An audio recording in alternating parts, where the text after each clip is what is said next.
Okay, in this week's episode, I'm very excited, probably a bit too excited actually. I've got my first female guest, my first female founder. I've got Zaahirah Adam, who is launching a new dating app and website, I think.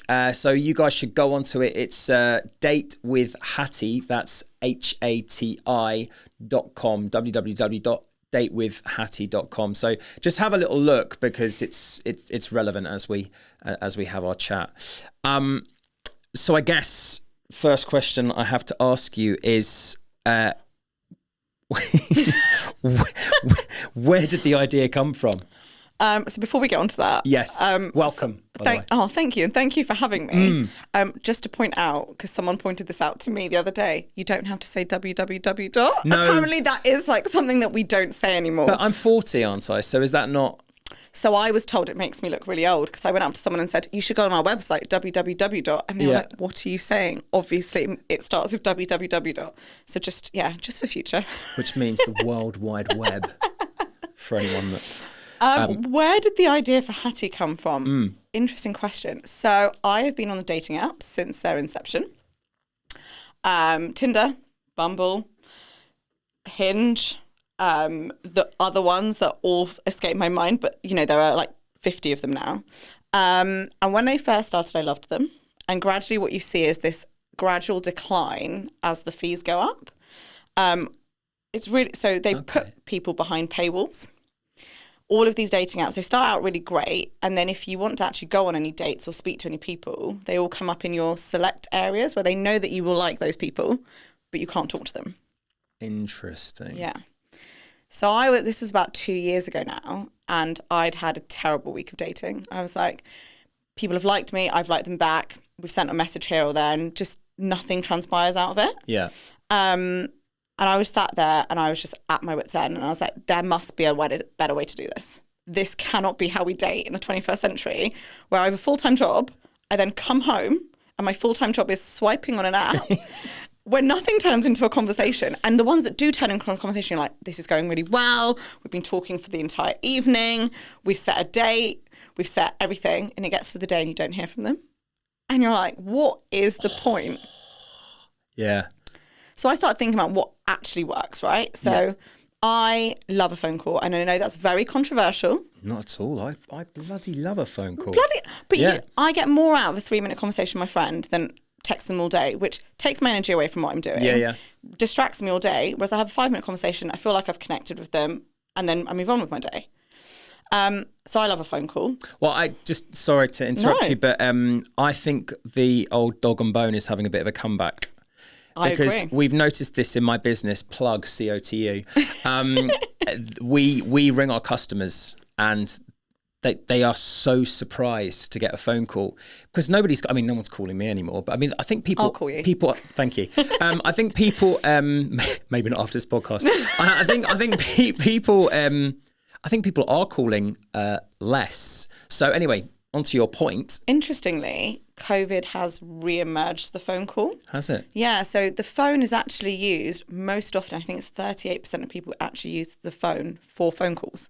So it is still one of the most used artifacts on the phone.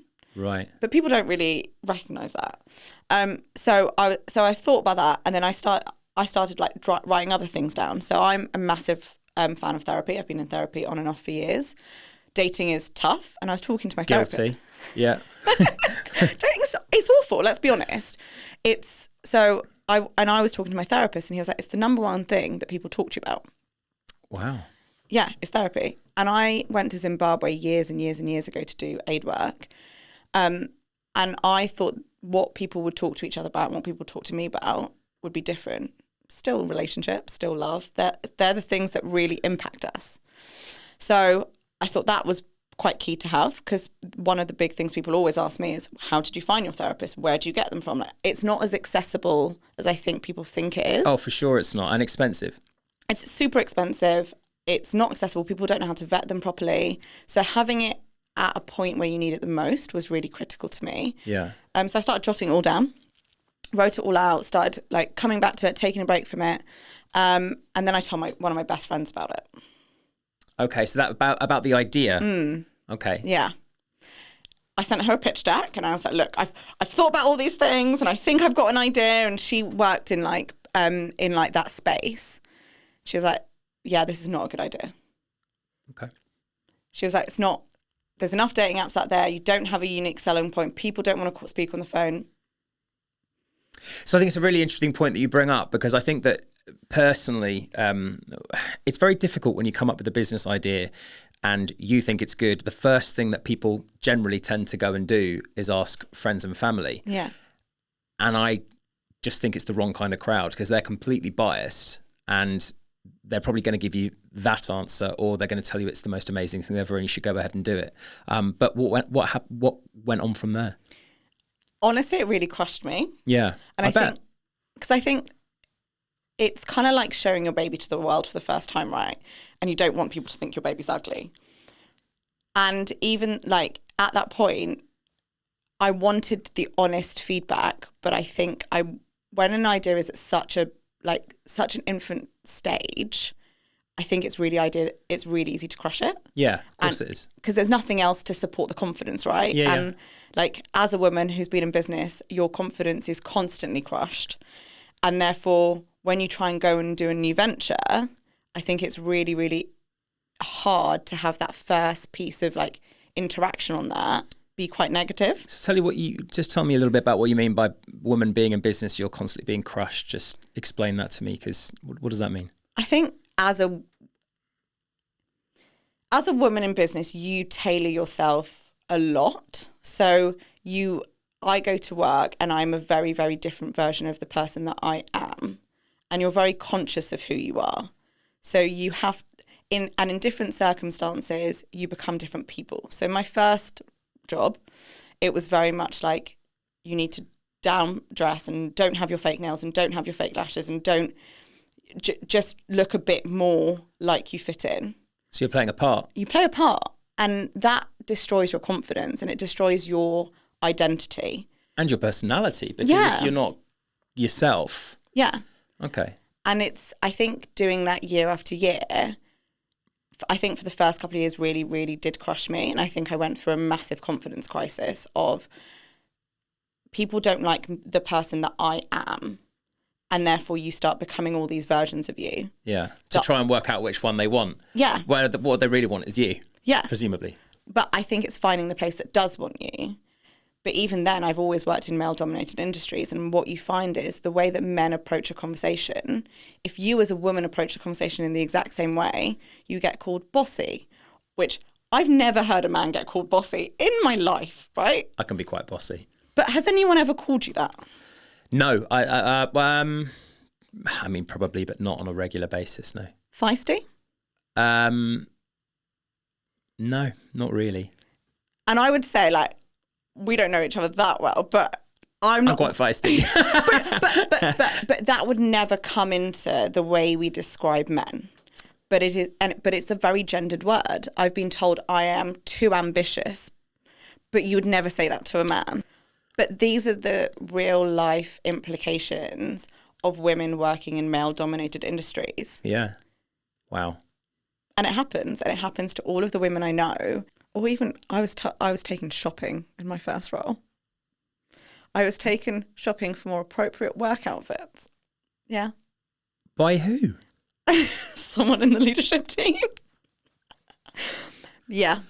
I mean, I dress like absolute shit and no one tells me to go shopping, so... But there is a difference, right? And it's... Every woman I know has felt it. You have to show up and be more professional, but be more empathetic. Voice, like, say what you think, but never say it directly. Influence rather than, have a direct opinion. And I think it has helped me in a lot of ways. It's helped my softer skills. It's helped me, but it's also crushing. Be told to slow down. Don't be as ambitious. Like work the back channels more. Or I've had to like message my CEOs and say, "Can you say this for me?"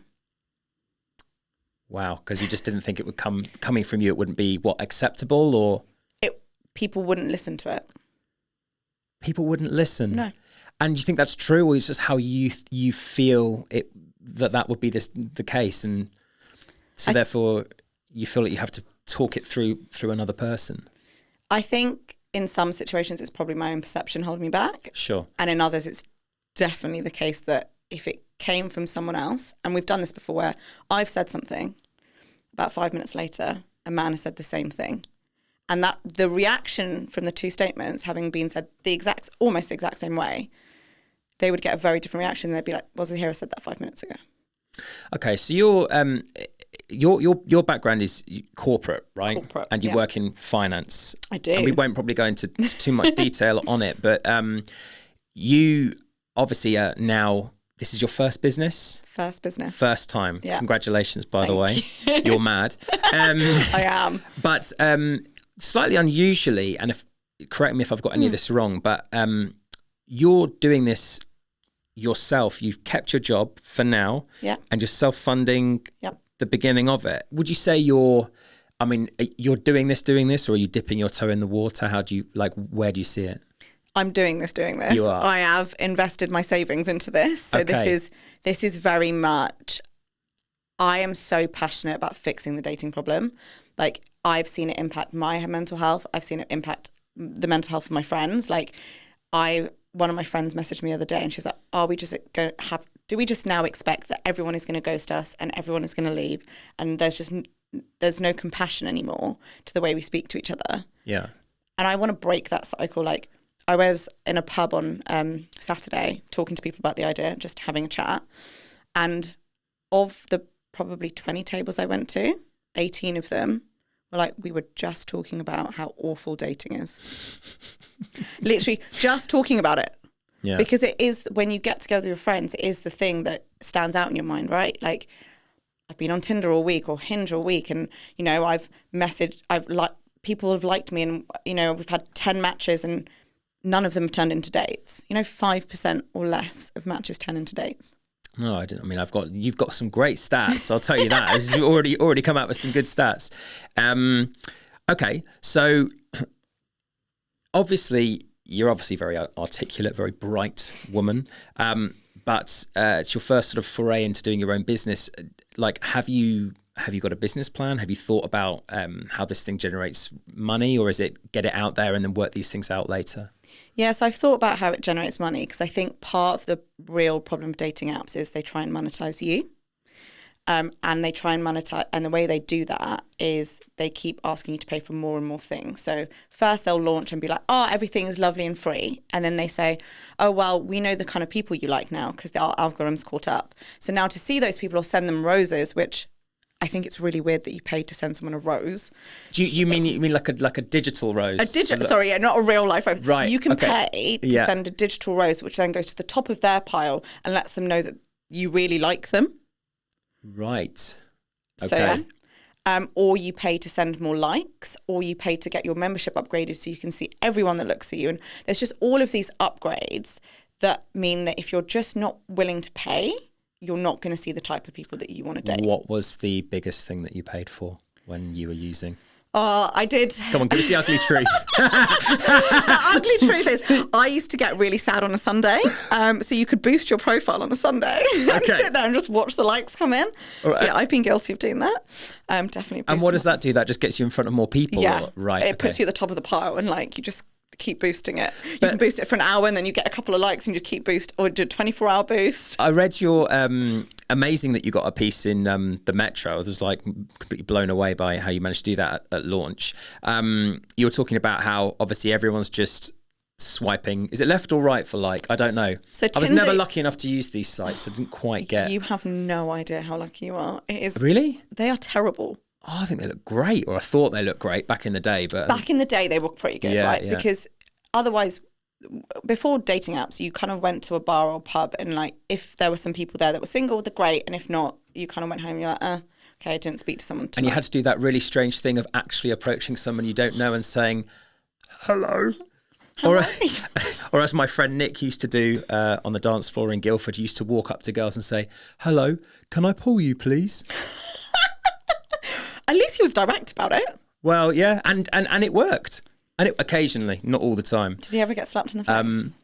No, he's too nice to get slapped in the face. But that's it. That was his line. He'd just wait all night and then he'd just walk up and go, "Hello, can I pull you, please?" Might as well just love skip straight to it. But yeah, it did work sometimes. Anyway, we go back to the digital modern world. And I think it gives you, like, you can sit. You don't want to go out every night, right? We have full-time jobs. I don't want to be in a pub every night or in a bar or in a nightclub. I'm tired after work sometimes, but you still have that opportunity to meet someone. So I think in that way, it really supports dating because you do have more options. You'll meet people that you'll never meet in real life, especially after COVID. I think people have gotten, like, they stay closer to home, that kind of stuff. Yeah. So in that way, I think dating apps have been a real revolution. And I think what Tinder and Hinge tried to forge, and interestingly, they were founded at the same time, were really interesting concepts. But I do think it has completely dehumanized us and desensitized us to each other. Yeah, I think from an outsider's perspective, I don't feel like they're dating websites. I think they're just hookup sites, or at least that's the impression I get from every single man that I've spoken to. Whether that's the same for girls, I'm not sure, but that's the way that they talk about it. And I guess one question I have for you is, how do you break the catfish cycle? Fortunately, I don't think I've ever been catfished. Wow. Fortunately. But I think there's a lot that you can do. So the way we're going to do it is verify every member. So you upload your pictures, you then have to send us a live video so we can check that you look like your pictures. Yeah. I think that verification is really important. So Hinge and Tinder have it, but it's an optional add-on. So you don't have to verify, but it will tell you if someone is verified, and they do push you to say, oh, we're verified. But it's not a requirement. So I think that is a way to break the catfish model. So on Date with Hati, everyone will be verified. Everyone has to be verified. So they are the real. Yeah. If you want Zaahirah, that's what you're getting. Exactly. Right. Okay. Because I do think, like, it is, for us, safety has been a massive part of this as well. So for me, and I know a lot of other women have faced this as well. You'll talk and Hinge, and then they'll be like, let's swap to WhatsApp, and you're like, okay, well, fine, but what's the difference? But the usability on WhatsApp is better. And then you never make it on a date, and then come Christmas or Valentine's Day or any of the days of the year that people feel lonely, you get, hey, how are you? Merry Christmas. Or how have you been? And you're like, oh, like, stop. Like, why is this an appropriate way for us to conduct ourselves? Like, you've just popped out of nowhere to contact me. And I think that's another thing I'm really trying to stop, because the people that tend to do it are people that you've never ever met before, but people you've exchanged numbers with. I've very rarely been contacted by people after, like, if we've been on a couple of dates and it hasn't worked out, they're very rarely the ones that pop out the woodwork, or they pop out the woodwork in a very different way. So it's the weirdos. Yeah. Really? Yeah. Or it's just the people that get lonely and they're like, oh, we'll just go through our Rolodex of people that we never actually managed to, like, get a date from. Yeah. But they always do it at the same time of year. I think this Christmas I had about 14 people message me, and I took a screenshot and sent it to the girls. Wow. Yeah, I'm sorry, I shouldn't have texted. Okay, right. But your plan is to build the app. So the app is in, like, build like at the moment. Wow. So just talk to us a little bit about how you even went about doing that, because obviously a lot of people that are listening or viewing the podcast, you know, they're people that would be interested in starting their own business. Absolutely. They just have perhaps no idea at what point to start. So where did you, obviously you wrote your pitch deck, but when you started kind of just talk us to a little bit about some of the things that you did. So I put it in a box for 2 years and kind of wasn't ready. Was that because of the comment? And also I didn't really know how to go about it, right? To your point, there's probably a lot of people here who are like, I've got an idea and I don't know what to do with it. And there's a couple of reasons. Like, you're scared, like, you genuinely also don't know what to do, right? Like, I'm not a tech person. I've never built a tech product in my life. I've worked at a lot of, you know, tech companies. You're quite mathematical though, aren't you? Yeah. So I do an analysis and stuff like that, but I've never coded anything. I've never made a website. Like, these are not things that come easy to me. And you can have the best idea in the world, and this is something I'm really passionate about, is execution, right? It all comes down to execution. So I put the idea in a box for 2 years, and then I slowly started taking it out and talking to people and just, like, getting more feedback, right? Because it was one person with one view. And the more I talked to people, the more I built my confidence up. But also what you don't realise is people are super helpful. And there's a lot of people out there who are really willing to help, especially when you are a first-time founder and you don't really know what you're doing. Yeah, and if you're willing to share your idea as well. Exactly. If you're not being closed, you're being open and telling people about it. And I think there's such a myth that someone's going to steal your idea. Like, Yeah, 100%. People can't even follow through on their own ideas. Like, you know, like, unless it's your baby and you're so passionate about it, you're really not going to go and start a business because it's so much hard work. It's expensive. It's time consuming. There are very few people out there, well, this is my perception, that would steal your business idea, right? Yeah, I agree. So one person was like, why don't you speak to this woman? She works in VC. Go and have a conversation with her. So I did, and she explained all about SEIS schemes, EIS schemes, all of that stuff, which, again, you just wouldn't know about unless you know someone who knows about and them. I've banged on about it loads on this. It's incredible. It's incredibly important if you're going to raise any kind of money. Almost everybody's desperate to get the SEIS first. So if you don't know this stuff, then, you know, and it might make you look a bit stupid if you do talk to somebody who is an investor and they go, yeah, because I put it under SEIS, and you go, as a what? Yeah. So you start having these conversations, and then I met the founder of Audio Mob, and talked to him about my idea, and we had a couple of conversations around it, and then I started looking on like different websites to contact developers, and then the developers would come back and ask me all these technical questions that I wasn't really equipped to answer. So I reached out to a couple of people I knew who did understand tech, and he was one of them, and he was like, contact these people, tell them I sent you, thank me later. Okay. And I was like, okay, because I'm not really understanding this tech stuff. I don't know what an SDK is. I don't, like, speak in English. I don't know what an SDK is either. Perfect. I Googled it and I'm still none the wiser, so that's fine. And he's told me to contact this development team in Croatia called Jaspero. Okay. So they are now my... Shout out Jaspero. Honestly, they have... Philip, shout out to you. Hey, Phil. And the rest of the team. They have been phenomenal.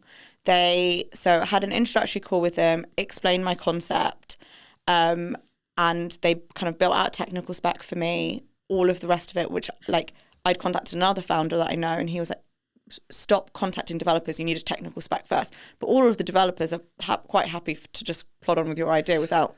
What is a tech spec? Is that like a map to show to people, we've not built it yet, but this is what we're going to build and how we're going to build it? It's the architecture, it's all the integrations, how it's going to work, all the layers, all of that stuff. But it's to make sure that the end product actually will work and scale, because I think that's the thing, especially because I've worked for a couple of startups, that people often get really, really wrong, is you build something that's not scalable, and then 5-10 years later, if you're lucky, because the company's still around, you have to completely re-platform, completely re-architecture, because everything's fallen apart. Or one of the big things I'm really passionate from my career is data analysis. So we've got that built in from today so that we can always analyze all of the data. We can always understand, like, what are the pain points, where are the users getting stuck, everything, so that we can kind of develop our products. But if you don't know that when you start, and you don't know all the bits you're going to want, and you don't have that architecture, you will build it wrong. Yeah, for sure. So we did that. We then kind of ideated around the brand, the name. I went back and forward on the name. So when I first came up with this idea 2 years ago, I was going to call it Wild, because my dog is Oscar. And right? Oscar Wilde is one of my favourite authors. Oscar Wilde. Yeah. So, and I spoke to the woman in VC, and she was like, can I tell you something? She was like, great idea. I would use it. But Wild? Really? Wrong. Like, that gives you the completely wrong connotations. And I was like, oh yeah, it does actually. Yeah, I don't know. It kind of got me going, but I can see why it doesn't quite work for this. Yeah, because this is for intentional data. Maybe if it was more like Tinder, it could be Wild. Yeah. But you're kind of doing serious dating. Yeah. Yeah, the serious dating thing. You don't really want it to be too wild yet. Exactly. Yeah. No, ever. No, we offer serious dating all the time. So we changed. So then I was in Bali, and I was talking to a friend. We were coming up with different names. We went through literally more names than I can even count at this point. And I'm in love with Indonesia. Like, I think the people there are so kind. It's a beautiful country. It healed my soul in ways I can't even explain. And we were talking, and Hati actually means heart in Indonesian. Yeah, I read it in the lecture, yeah. And then I went to get a tattoo.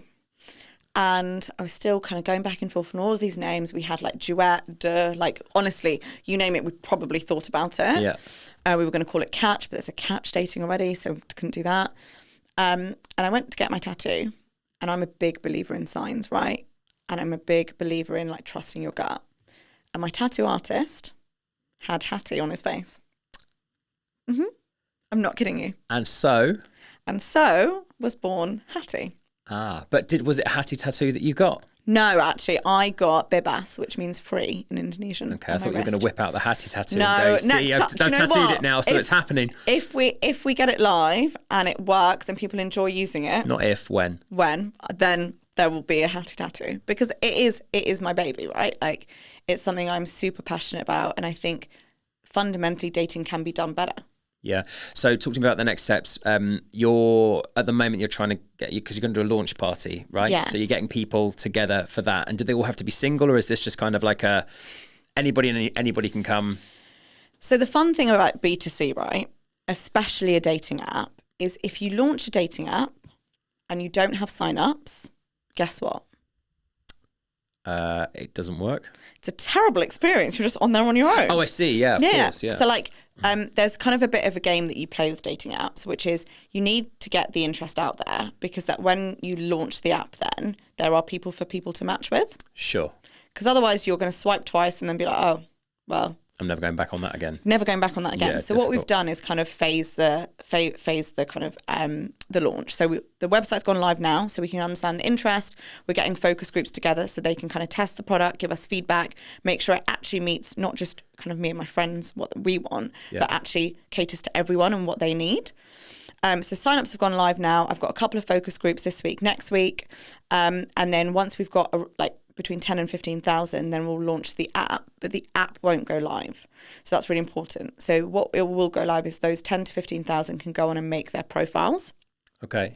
Because you'll have a drop between like the people. It feels like quite a lot of people that you can get on. How is that possible? So if you think about 10 to 15,000, right? So this is for everyone. This is for straight people. It's for non-binary people. It's for gay people. It's for bisexual people. It's for everyone. So you have to think 10,000 people or 15,000 people is 5,000 men, 5,000 women. You then, the information we're collecting right now when you sign up is gender, age, location, what gender you're interested in. So once we have enough that we think there will be adequate pairing so you don't run out of people, then we can launch it. Because what we don't want people to go on there is to go on there and not feel that they can use it, or not feel that there's people that they would like to interact with. Yeah, I think you only really, with a lot of this stuff, you only get one roll of the dice. Unfortunately, people are very, very fickle, because we live in a world of Amazon where everything's now. And if you can't deliver, then they'll just say it's shit, because that's what, unfortunately, people are like. Okay, so can you get it to that stage, having self-funded and staying in your job? Like, what happens next? I'm interested to see, because you must be thinking about, like you said, sometimes these things take off, right? Yeah. So what I'm most worried about now is getting the sign-ups, because I have no marketing budget, right? All of my money has gone on the tech build, because that to me is the most important thing. I want a UX and UI that people love and can interact with, and is super easy. So a lot of the marketing right now is guerrilla marketing. I spend my evenings going on bars, heckling people, asking if they're single, and then talking to them about the concept. I mean, that's ballsy as well, because just walking up to people and saying, "Are you single?" They might be like, "Why are you interested?" Or like, "How does?" Do you know what's hilarious is when you go up to a group of people, boys and girls, and you just universally ask if all of them are single, because they're like, people wouldn't be so weirded out if you went up to one person and go, "Hey, I'm really sorry to bother you, but are you single?" Because they'd be like, "Okay, maybe she's hitting on me." Yeah. But just going up to a load of people being like, "Hey, are you single?" Seems like you're a bit greedy, doesn't it? Oh, yeah. It gets even weirder. One is not enough. When they say no, and I go, "But do you know any single people?" Because they're like, "Okay, this is really strange now." Yeah. But people are really friendly about it. They listen to me. I've had some really interesting conversations. I've had people say, I'm not single, but I'll hand it out to my friends. Can I have a couple more business cards? Or I know this person in VC, I'd love to connect you. Or we're running this event for female founders, you should come. So I've actually been shocked at how friendly London really is. Yeah, that's nice to hear, because I don't think it's generally regarded as a particularly friendly city. I've literally I've only had one person not be that friendly. And I've probably spoken to more than 150 people. Do we need to talk about that one person? Or no, I think we can let sleeping dogs lie. Okay. But they weren't unfriendly, right? They were just like, "Please leave us alone." And I think that's fair, right? Like, you're not on a night out to be kind of have a random woman come up to you and ask you very personal questions. Yeah. And I do respect and understand that. but you have to make the best of zero marketing budget. So what you're doing is you're handing out a card or whatever and saying, can you email in, sign up? So you just scan the QR code, which, do you want to hear a really funny story? Tell me the funny story. So first time founder, we designed the business cards. I did it on the screen and the QR code scans perfectly. But then you printed it out. And the QR code does not scan unless you really, really zoom in and you're really patient. And how patient are we as a society? Yeah. Oh, that's horrible. Yeah. It's like when people's barcodes don't work. Yeah. It's actually making the hairs go on the back of my neck a little bit. Yeah. So what I do instead is you should look at our website, www. which is when I got stopped and said, you could just tell us datewithhati.com and it would work the same. But not www. No. No. I mean, I would have needed to know. But all right. So you're most concerned about getting the sign-ups. Yeah. But beyond the sign-ups, what's the plan beyond?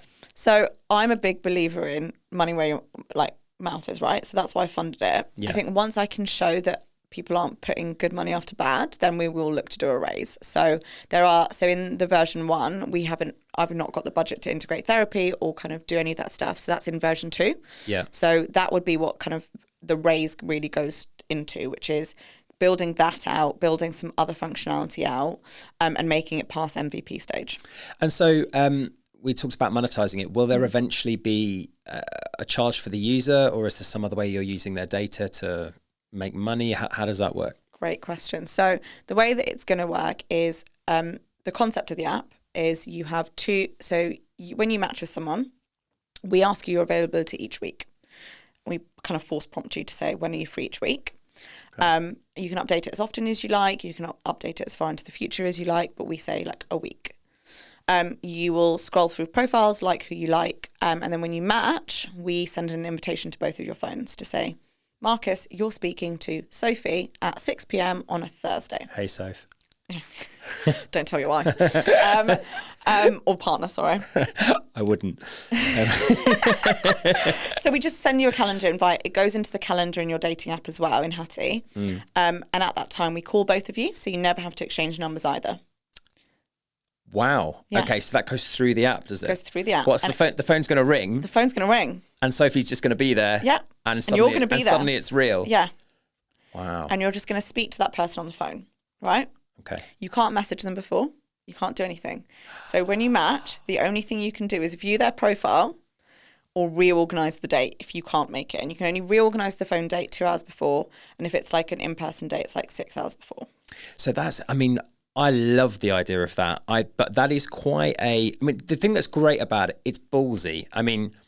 Because I think a lot of people, they like to hide behind a screen and they like to put their best 3 photos up when they were, X amount younger or, slimmer, whatever it might be. And they're kind of running off of that. But you can't really escape the video call, can you? So it's a phone call or video call, depending on people's preferences. All right. We would probably push the phone call first just to get people comfortable and then move on to a video call if you want to. But for me, we could have had this conversation via text, right? Wouldn't be that powerful. And it probably would have taken us 10 years. Be rubbish. It would suck, right? And you don't know someone over text. You can't understand the nuances in their voice. You don't understand their expression. Voice plays such an important part in dating. It really does. So for me, it's humanizing us again, right? And when you hear someone's voice, you recognize that they are a human. There is a human on the other end of the phone. There's some dating apps now where AI messages you back. How have we got to the point where AI is dating people for you? That surely. And probably we'll get to a point where some very good looking AI will message you back as well. But then when you actually go to find this very good looking AI, it'll just be. And you have to read an entire conversation before you go on a date, so you know what you said to that person. Yeah. Doesn't work. For me, it's what we were talking about at the start, right? It's going back to the things that actually, we loved 10, 15 years ago, because they are making a comeback. It's what my producer Paul always talks about, which is authenticity. Exactly. And I think people are just crying out for that. just for less bullshit. I think tech has been amazing for us, but I think it's also been very polluting. And I think people are now trying to stick their head up outside of that and try and... It's isolating though, right? Reach for the good stuff. It's isolating. Yeah. we are fundamentally creatures who belong in society. We belong in, you know, communities. And as a society, we've lost that. And I really, really want to bring that back. I want to feel like I'm talking to real people and I have a real sense of community. I'm very lucky. I have incredible friends. I'm a member of a great community. But those are the things that bring me joy. Like, but we've got all of that wrong. And I think we now, like, having someone like your Instagram isn't as nice as having a hug in the morning. And I get a hug every single morning from my friends. And that is my favorite part of the day. And I've weirdly never, like, I had Instagram when it first launched and then I deleted it about 6-7 years ago. So relaunching Hati on Instagram, I had to ring my friend on Wednesday morning when I was about to post the first thing to be like, how does this work? How do I post this? How do I for the first couple, she was like, why haven't you linked your website in your story? And I was like, I can do that? She was like, you've just typed it in, but no one can click on that. You have to put a link. And I was like, and she was like, give me your phone. I think you and I need to go on a course, don't we? Yeah, honestly. On a social media course. Yes, because she was like, you need to make reels. And I was like, a reel what? a reel, like, I'm trying to make a real dating app, but like, we'll see how, yeah, what's it like, but all of these things have, this is my personal belief, right? It makes us feel it creates the illusion of connection without it actually being connecting. And I think that's why we're going through a mental health crisis. Yeah, and also, I don't know how they work, but I know there's a lot of apps now, isn't there, where you can put yourself on them and you can literally change your appearance to make yourself a little bit brighter, a little bit slimmer, a little bit, I don't know what. But I know a few people who are guilty of using them. But I mean, that's a bit bonkers as well, isn't it? But we've done it throughout history, right? Like in different ways. We used to have like bleaching powder and, you know, so like people have always wanted to change their appearance. I think it's just more accessible now. And also the reality is so far from, the fiction is so far from the reality. But I think it's just time to change that. I'm going to ask a deep question. I didn't answer your last question, by the way. No, you didn't. We're going to get onto that. Have you had your heart broken? Have I had yes, I have. Yeah. Okay. And I guess. Have you? Oh yeah. And I've broken some. I guess you're single. I am. And not to say that you're sort of longing, but I mean, you must also be quite passionate, hopefully, about meeting somebody that you actually want to be with, right? So, you know, it's nice to talk to someone who started a business. It's not just like all about the money or just the hustle, but you're kind of building this product for yourself. I'm building it for myself. I'm building it for like my friends who are also single. I'm building it for every conversation I've ever had with someone who tells me they hate a dating app and they feel like they're never going to meet someone. And it is soul destroying, right? Yeah. Wow. Okay, now tell me how you're going to make money. Okay, so you get, you match with someone, you have the phone date. Yeah. You go back into the app. You can't use the app unless you tell us whether you want to meet them again or end it forever. So there is no ghosting because they will always be told. If you say you want to meet me and I say, actually, I'm not interested, you get a notification saying, unfortunately, it hasn't worked out this time. Okay. If you want to You're going to have to word that really carefully, aren't you? Yeah, super carefully. But it stops that whole, will they reply? Why haven't I heard from them? That kind of thing. Yeah, brilliant. Like... move on. Yeah, like let's and stop that horrible not knowing. Like, did something I said, or do not like the way I look? Or... But it's cliffhangers, right? Our brains are obsessed with cliffhangers. That's why it's so hard to move on when you don't hear. That's why closure is so important, because when your brain doesn't have an ending to a story, it can't close it. It's why cliffhangers are so important in TV, etc., because they keep you hooked on it. Your brain won't let it go. It's all psychologically really interesting. Yeah. So then so if you want to see each other in person, we book you in for an in-person date based on kind of what you've told us at the start. So we get a commission on that in-person date that we book you into. So that's one of the key ways we monetize. Once we've got the integration with mental health, with the dating coaching, that's also a chargeable service. Yeah. And we'll take a commission from that. And the final way we make money is we give you 3 in-person dates, 3 phone dates a week, maximum, unless you want to buy more. So, but we cap that at 7 max. I mean, you're doing well though, aren't you? If you're doing a date a day, because that's 7 a week. Yeah, and I just personally think 3 is probably enough. Yeah, because it's hard work, and you want to be on form, Exactly. and you also don't just want to be going through you kind of need to think about and make.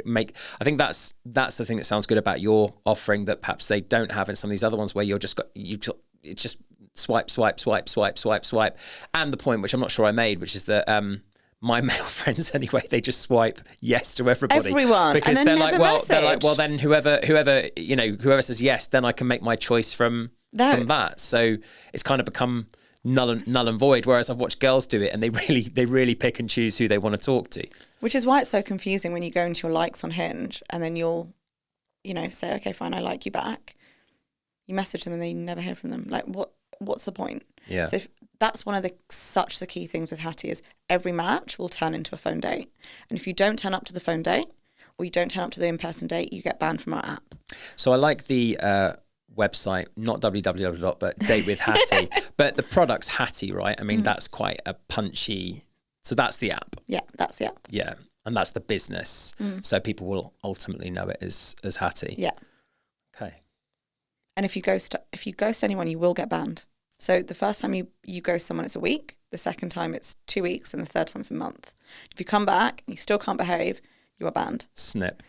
Because, we shouldn't be doing this to people, right? Like, before dating apps, we didn't have the term ghosting. We didn't have the term breadcrumbing. We didn't have the term orbiting. I don't know what breadcrumbing is, but it sounds terrible. Ugh. Can you explain that to me, please? Oh, so breadcrumbing is when they throw you little breadcrumbs every couple of days to keep you interested. Keep you on the. But they have hook. no intention of following it going. Through. And it's. But all of these behaviours have come about with the advent of dating apps, right? Like this.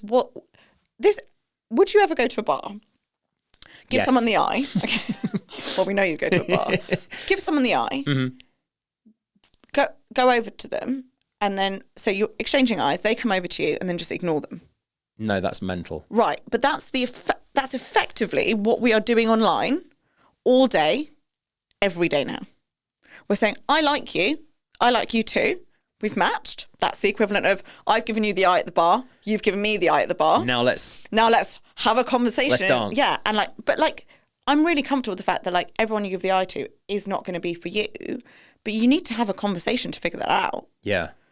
Because if you've liked my pictures, I really can't have done that much offensively between there and us not talking about it. Yeah, I feel like what you're doing is you're taking a huge amount of nonsense out of the process to get people straight to the bit where they can make a decision. And not only can they make a decision, but both people get to find out. Because, even in traditional dating, you would have maybe gone on a date and then maybe left and then maybe not known one way or the other. Yeah. And then they would have potentially ghosted you if they don't reply to your call or text or whatever. And it's a horrible feeling.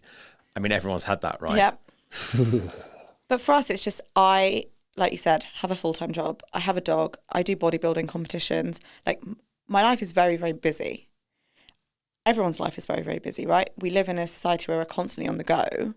I'm trying to reduce the admin and the heartache between the possibility of something and the realization of if it is or isn't. How do we get people to that first date, to that first interaction, that first decision point as quickly as possible? Once you've seen each other in person, that's all off to you. That's off the app now. You take control of that interaction. We're not there for that. We are there to support you to getting to a point of working out whether you want to be with someone or not, or at least go on a second date with someone. You know what's going to be quite exciting is going to be the first time that some people go on one of these things on Hati and then they actually end up together or happy. Hopefully it'll be me first, because I'm the main user on the app. I think you're going to be boosting yourself permanently. You just be on the permanent boost. But first one people see. That's the thing. So we won't have a boost, right? So for the first 500 sign-ups on our website, they will be the first 500 profiles that people see. Yeah. Just because they've shown loyalty, they've kind of come onto the app and they've interacted with us at first. But you will not be able to boost your profile on our app. Dating shouldn't be a money game, right? It shouldn't be, I can afford it, you can't, and therefore my profile gets to the top.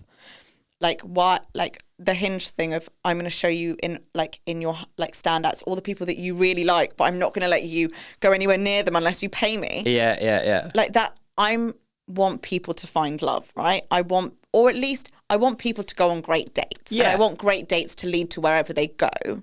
But I want people to have a chance to date. right? Like, that's the point of a dating app.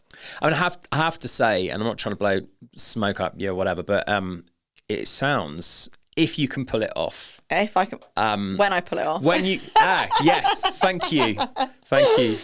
Slap. When you pull it off, like it's going to be something that's potentially life-changing for people, something that people actually need. So I think it's really nice that you've, I mean, you're going to disrupt this sector a little bit and be quite unpopular with some of these other big ones, I think. But it's really interesting. So if you look at, so Tinder and Hinge started at the same time. But Tinder kind of gave way to Bumble, as we know. Yeah. And then Bumble had its heyday. And then Hinge had its heyday. And then we kind of hit the COVID pandemic.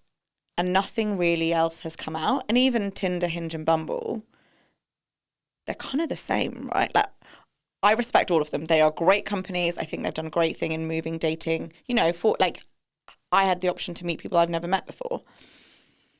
But no one's really gone to the drawing board and said, okay, let's reimagine what this could be. Even if you type, when I first started this, Google was my friend. How do you make a dating app? And it said, you create messaging functionality, create this functionality. Why do we assume that a dating app has messaging functionality? Yeah. But it's challenging the status quo. And I think great products don't come from building on top of other products. They come from reimagining, like, be obsessed with the problem, right? Yeah, sure. And think about the solutions to the problem. Don't start with what you've got today. So I guess probably my final closing question for you is, where do you see yourself and the product 1 year's time from now? When we get you back on. I'd love to come back on. Where do I see myself and the product 1 year's time? I'd love to go full time with it. I think it's like something that I'd absolutely love to do. I'd love to be able to do more cities than London. So right now, obviously with my marketing budget, I can only guerrilla market around London. Yeah. So being able to open it up to either the rest of the country, to other countries as well, that would be incredible.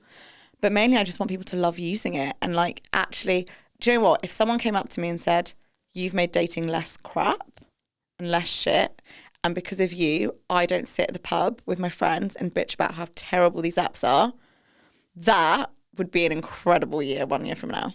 I think it's your calling. Listen, thank you so much for coming on. Thanks for having me. Yeah, brilliant chat.